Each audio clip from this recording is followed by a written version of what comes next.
A partir de estos momentos, nos enlazamos con las regiones del país a través de Conexión Perú. Te informamos y te acercamos al Perú.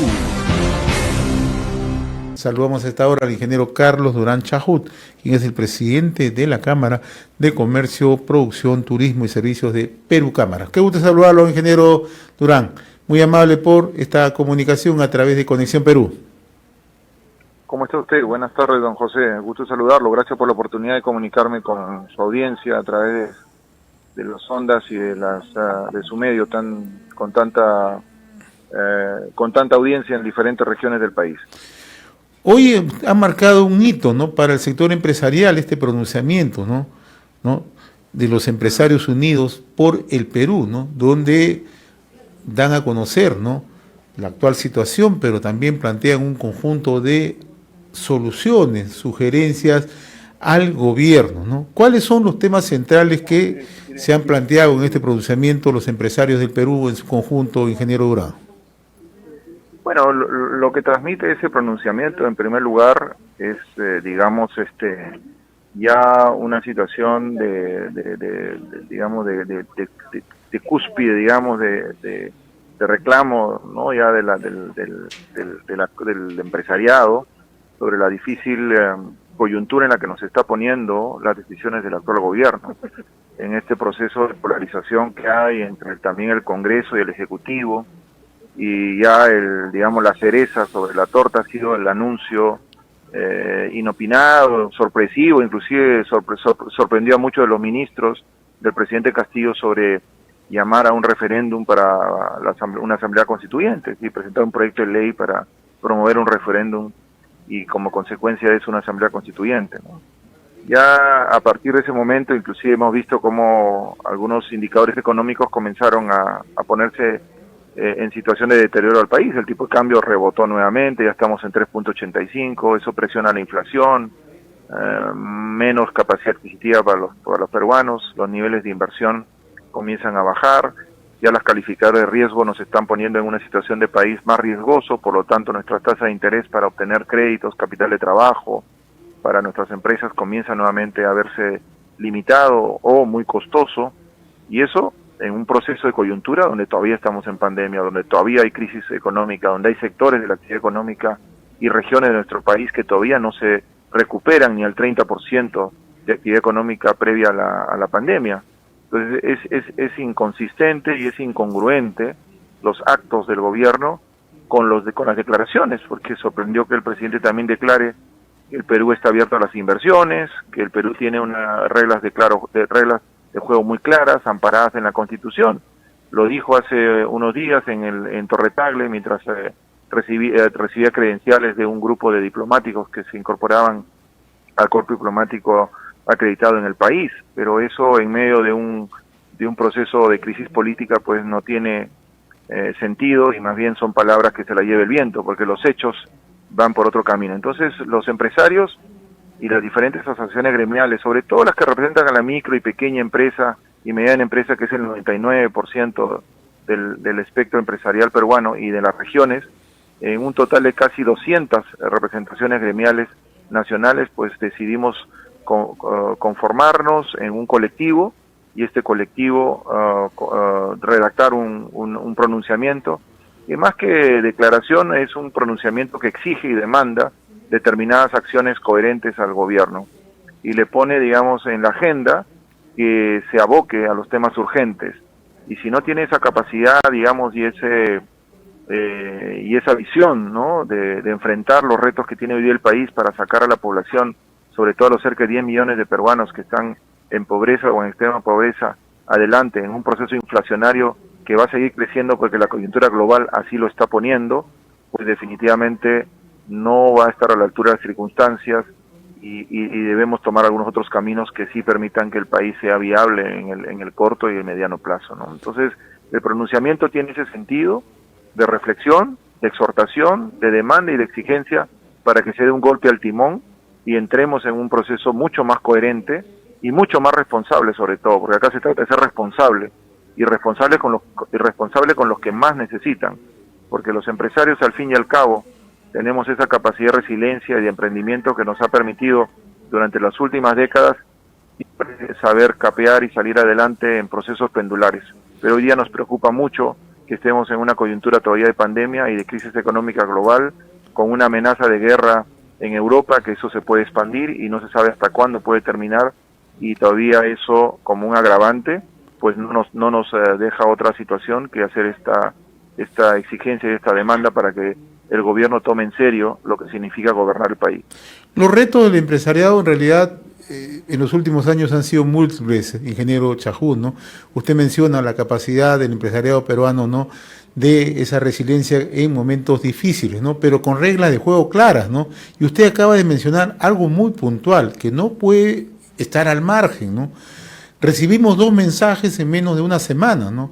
Uno, una convocatoria, ¿no?, sorpresiva para muchos, ¿no?, a un referéndum para una asamblea constituyente, y días después, ¿no?, hablar de garantizar las inversiones en el Perú, ¿no?, de un marco jurídico estable con respeto a la Constitución, ¿no? Entonces, esa dualidad de contenidos, esa ambivalencia, no genera ninguna confianza. Entonces, ¿de qué manera los empresarios, sin ingresar al terreno político, pero sí mirando en perspectiva el desarrollo del país, van a solicitar reunirse si no con el presidente, con las principales autoridades del país?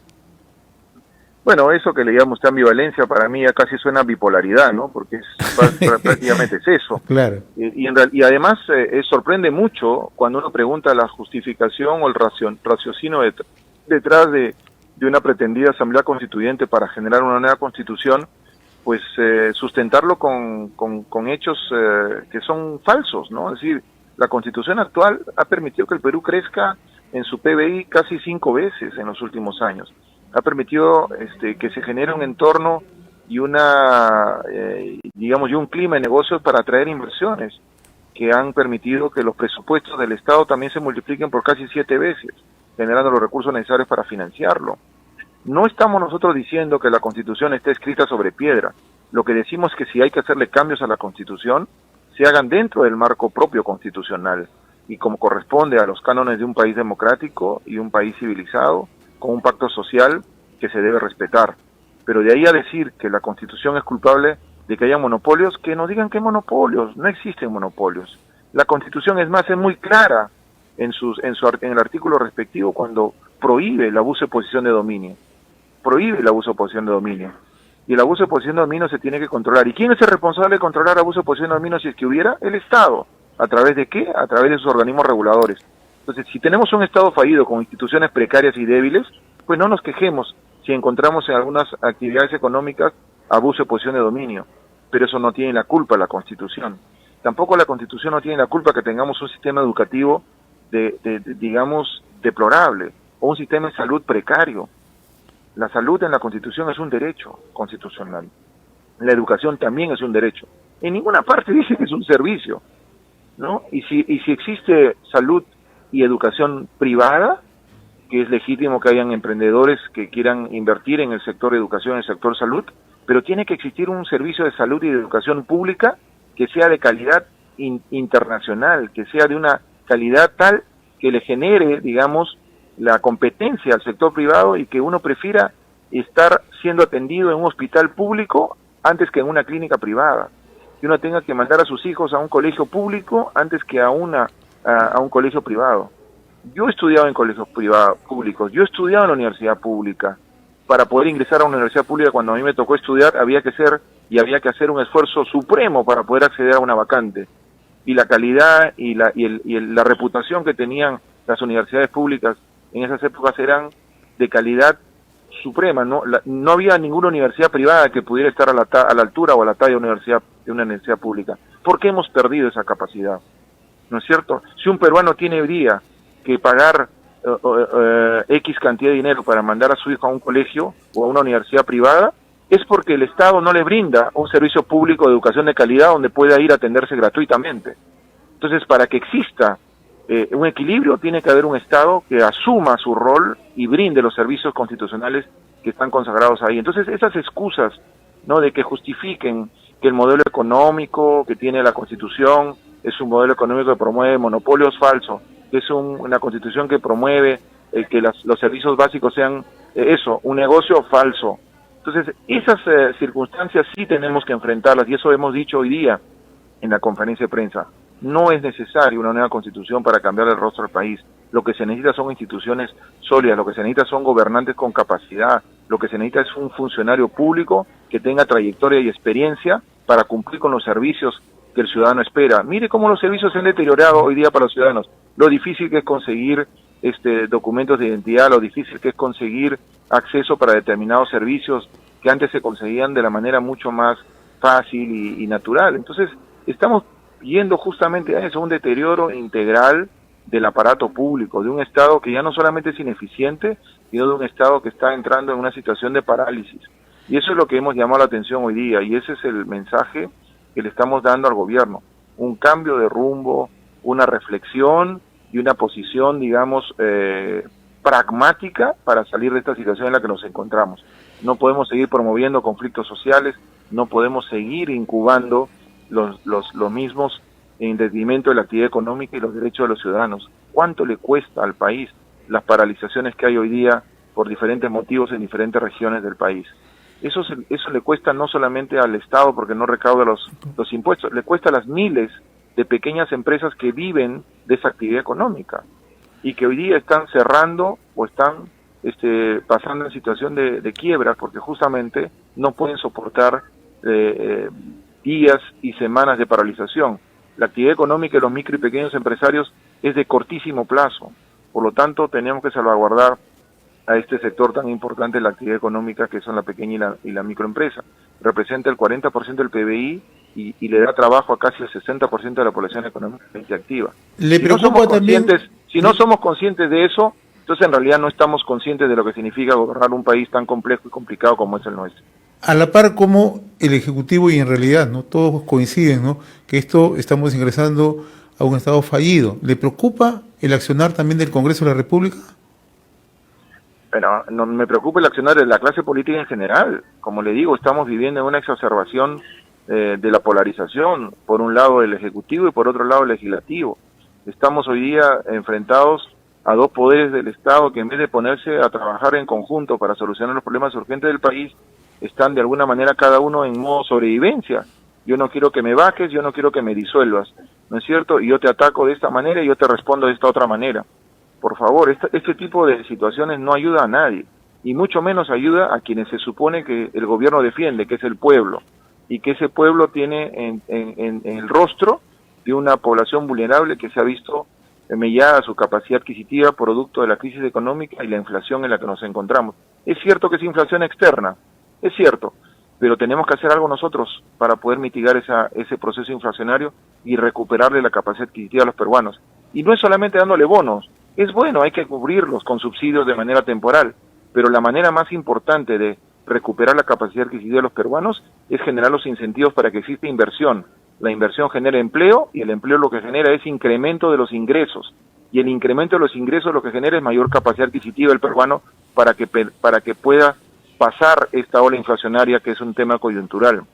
Ese es digamos, la visión que debe tener el gobierno en general, y acá me refiero a toda la clase política, y no que estén en modo digamos, de polarización y de ataques, ¿no? Ya no sabemos qué vendrá como contraataque al proyecto de ley de convocar una asamblea constituyente. No sabemos cuál será el plan B, plan C, o sea, no nos podemos pasar nuestra situación de coyuntura difícil que estamos viviendo con amenazas de un lado y del otro lado. Por favor, exigimos más responsabilidad a la clase política, exigimos que se pongan a la altura de las circunstancias.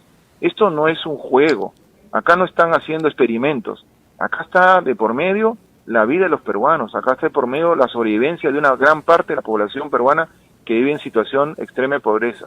También nosotros como empresarios en esta conferencia de prensa hemos hecho un acto de autocrítica, hemos reconocido que quizás hemos estado un poco no a la altura de las circunstancias, hemos estado muy ocupados, enfocados, generando riqueza, economía, empleo, y hemos dejado que terceros y gobiernos no solo centrales sino regionales, que también son una desgracia, los gobiernos locales, administren los recursos que generamos nosotros vía nuestros impuestos y no llegan esos recursos a generar beneficios de la población. Entonces, creo que es importante que entonces nuestro llamado también sirva para decirle que estamos como veedores de que las cosas comiencen a hacerse bien, de que los recursos que generamos se utilicen adecuadamente.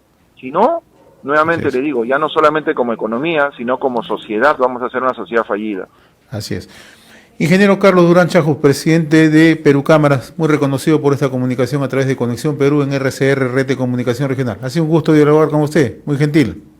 De nada, muchas gracias a usted por la oportunidad y nuevamente reiterar un saludo a su audiencia. Gracias. Conversamos con el ingeniero Carlos Durán Chajus, presidente de la Cámara de Comercio, Producción, Turismo Perú Cámaras, ¿no? Hemos presentado Conexión Perú. Mañana retornamos para seguir informando y acercándote al Perú a través de Conexión Perú.